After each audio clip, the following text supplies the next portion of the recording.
پیر جنگیر صاحب دغه اجره الله دغه سی په دین او په خلکو باندې آباد کړي. الله امت مسلمه دې پر هدایت ذریعہ وګرځي. الله پیر جهانگیر صاحب دامت برکات او علی سمره خدمت الله ټول قبول فرمائے.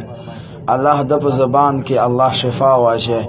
کریم ربا د هر مسلمان روزړه حاجتونه پورا کړي. الله شریعت مطابق ټول حاجتونه پورا کړي.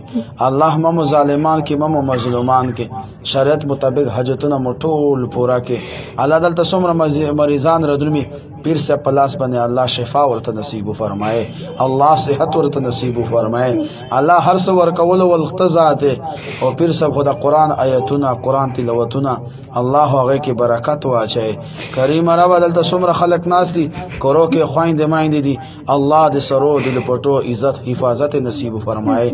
الله تعالی دې چا خول چا په مخ کې شرمنده مکه عائشہ غنه پاک فاطمه غنه حیا زندگی ورکه.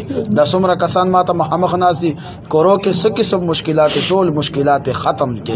اللہ آفاتنا مشکلات مصیبتنا ختم کے. اللہ پیر صاحب جہانگیر پیر جہانگیر صاحب دغه اجره الله دغه سی په دین او په خلکو باندې آباد کړي. الله امت مسلمه دې پر هدایت ذریعہ وګرځي. الله مشتر سخاوت زندگی راکې. الله زمونږ ټول ګناهونه معاف کې. الله معاف کې. دلته جناب سعد الحق جنان الله عمر کې برکات واچي. مال اولاد زندگی چې برکات واچي. الله مونږ ټول تا بغیر چاته محتاج نه کې. هر چا کول ولتن تنها تذات الله زمونږ ټول پریشانی الله ختم کې. الله قرضوړي قرضونه خلاص کې. خلکو مصیبتونه ختم کې. بیمارانو ته شفا ورکې. الله مم ظالمان کې مم مظلومان کې مونږ ټول ته حیا ول زندگی راکې. پاک دامن زندگی راکې.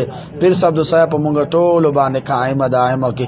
الله د دنیا زندگی مختصر د دنیا نه روان یو عالم بیان کو کفن میں جیب نہیں ہے. وہ کفن کے جیب نشتا.